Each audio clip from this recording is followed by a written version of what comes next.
trust me. And today is the National Security Advisor to Kolu. But that is not the news. The news is that, how many of you remember the Binance debacle when Tifnumbu, Wale Idun, and the rest of the rogues in his illegitimate government, when they devalued Nigerian Naira because of IMF loan? Remember, they call it floating of the Naira, removal of the fuel subsidy, and then the nosedive for the downturn of the Nigeria economy, like Bukwari did in 2017 with Emefiole. When Emefiole blamed the Naira losing its value on the trees in a particular area in Abuja. How many of you remember that? Well, Nigeria is not a real place to start with, okay, but again, the Bukwari's regime, in their own cover, the economist who is your central bank governor, Emefiole, said the reason why Nigerian Naira was losing value was because some bureau de change or money changers were staying under trees, and under trees in Abuja to sell money. And because the trees were providing shade for these money changers, that was the reason why Nigerian Naira was losing value. So they decided to cut down all the trees. They cut down about 70 trees so that the money changers can have a place to stay, to be changing money. Nigerian Naira never gained any value because of that. You remember Aboki Forex? They blamed Aboki Forex as well, that Aboki Forex was the reason why Nigerian Naira was crashing, because it kept doling out the exchange rate every day. And that was why the Nigerian government under Bukwari lost control, and the only thing they could do was to make sure that they shut down Aboki Forex. And they did. Listen, this was when Nigerian Naira to dollar was somewhere around 400, 500 Naira. So by the time Bukwari was done and Emefiole was done, Nigerian Naira was 710 Naira to $1. Now, fast forward to 2024, last year, after Tifnumbu. Then Nigerian Naira, which was floated, the subsidy gone, and the entire policy, the policies of Tifnumbu were already taking shape, like taking all of you to your destination, the poverty destination. From nowhere, they just announced that Binance is banned in Nigeria. You know, what do you call that thing again? Pay to pay, or P2P. Is that what you call it? P2P. Where if I have $100 to sell and you have $100 to buy, so I can just come to you and say, okay, I am selling you this $100 for, per dollar, I'm selling it to you for 900 Naira or 1,000 Naira or 1,500 Naira. And then if you want it, right? So you give me your details. I'll send the money to your bank account. You send the dollar to me as well. P2P. Then the Tifnumbu's regime came and they said, some people looted Nigeria and they have stolen $26 billion. And it was Binance that helped them. And it was the reasons why Nigerian Naira lost its value under Tifnumbu. So it was Binance. First, they said Binance didn't pay tax in Nigeria because Binance didn't have office in Nigeria. They are all trading in crypto, like all of them. Just like when they said they banned cryptocurrency, crypto in Nigeria, but Emefiole had a crypto app on his phone. Malamu had a crypto app on his phone. And so were some of those people inside the Bukwari's government. They were trading in crypto, but they claimed they banned it. Remember that time? So they started the propaganda and work on Nigeria, man. Damn. Like you will see educated people They will be defending lies cooked by the rogues in government, baseless lies. But you get what? I mean, you will be educated people. They will be pushing and promoting the lies with passion. It's true. You don't understand. These people are enemy of Nigeria. This crypto, this Binance, I mean, the people who stole money from Nigeria, they've hidden their money in. This were the talking point of Ribadu and others. So they kept the money in crypto wallets. So these people they are the ones destroying our country, Nigeria. I'm on APC Oleda. All of now where they follow APC, Tinyo Dalaye, Ufo, Aro, Ufo Son, Ufo Ale, Ufo Omo, Ufo Aya, Ufo Ishe, Ufo, let my people buy live. If you have paid attention to what these guys have done, right? Most of the time, right? Once they drive the wave of their propaganda, it usually lasts for maybe a week. Then sometimes it can be like for like a month. Then afterward, right, they are gone. They've forgotten about everything they said about this. They've moved to another thing. Once they push another agenda like that, then everybody just goes with that one. Yeah, yes, let me tell you, we have to say, you and we have to abulori buku ni and you lori buku mashafani in radai. Tifnumbuan is kind of pushing agenda and you are ignoring the obvious. So they are looking for people to actually put the blame on. So this Binance guy were like a perfect match. So what did they do? They said Binance was responsible for Nigerian Naira losing value and educated people. These educated mofos believed them. Well, I don't know if they believed them, but it suited the agenda, so they pushed it. I said, this doesn't make any sense. Binance is everywhere all over the world. So if you think some people have done something, like they have stolen government money, for example, like Mayegun is accused of, for example, stealing 100 billion naira. And in our investigation, we discovered that he has kept some of this money in crypto. And from our you are government now. That's what they do all over this place. Even your crypto is not hidden. You know that, even though they say that you can hide your money in crypto. No, you don't. Nothing is hidden. It depends on who is looking. If government is looking and they have these traces and evidence that you have committed a crime and you kept the money in cryptocurrency, but they go on villain. Yeah, they will. So, but you first, I mean, if you think, for example, you see people who have stolen money, government money, and they have kept the money in a cryptocurrency, right? So with all of your evidence, you can then possibly either approach, listen to this, either approach these Binance guys and say, listen, we have evidence that more than $2 billion of government money is hidden in cryptocurrency, even though they are only trading on your platform, but we need these so details. Now, if the crypto says because of privacy, here you get customers' privacy, we can't give you anything. You can ask the court. A court judgment can say, give them this info. But there was nothing like that.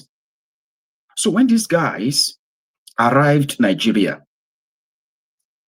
what is his name again? Tigran Gambarayan. He's American, right? So their own intention was to visit Nigeria, meet with the government, and discuss the possibility of them finding a common ground on this issue of banning Binance. Because there are millions of Nigerians, both in Nigeria and outside Nigeria, who have accounts with Binance. Okay. So if, and they are just people who are just buying and selling their own currencies. It's, that's what you call the P2P, Abi. So these guys now go to Nigeria. When they got to Nigeria, their intention was to meet with the government or the government representatives, find a way around it, see how they can help the government on whatever they are doing. Sorry if your own audio is going back and forth. It is not from this side. It should be so perfect. Or if your own audio is, you know, if your audio is going back and forth, right? That is not me. All right. I'm sorry. I know it's not going to be as perfect as, as we usually have it, right? But it's also not that bad. Okay. I'm using this. I don't want to tell you the phone, but it's actually a phone that just came out. Can you believe that? This phone just came out.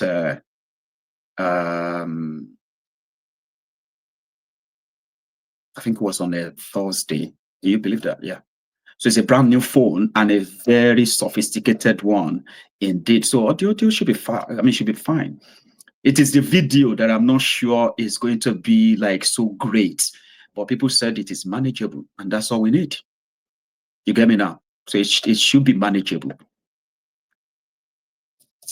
Anyway, let me continue my story.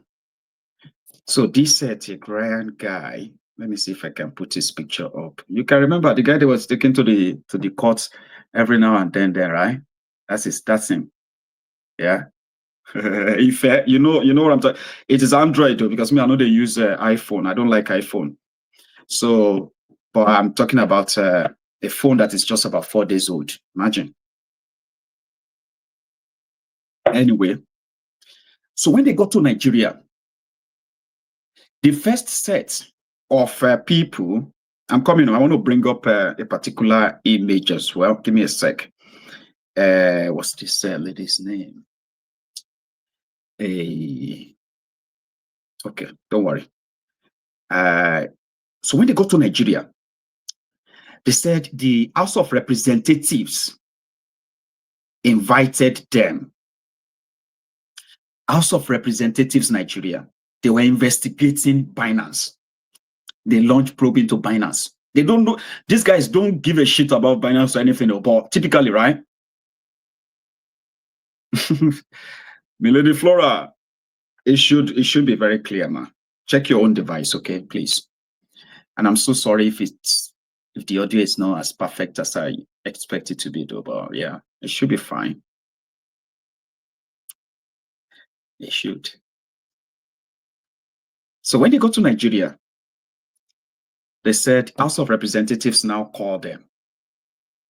And their intention was to attend the House of Representatives hearing.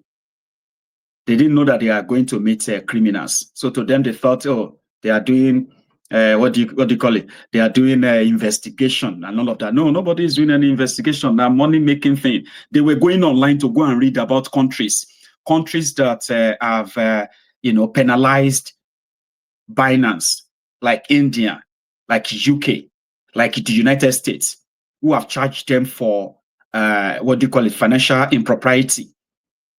And when you go and read the story of this financial impropriety and what have you, this were because Binance was protecting the identity or the information of people that are under investigation. So because they did not provide the information requested of them from them by these countries, that is why they were penalized.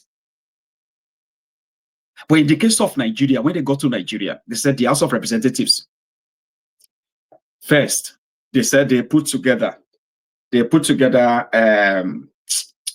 like a camera crew, like a press.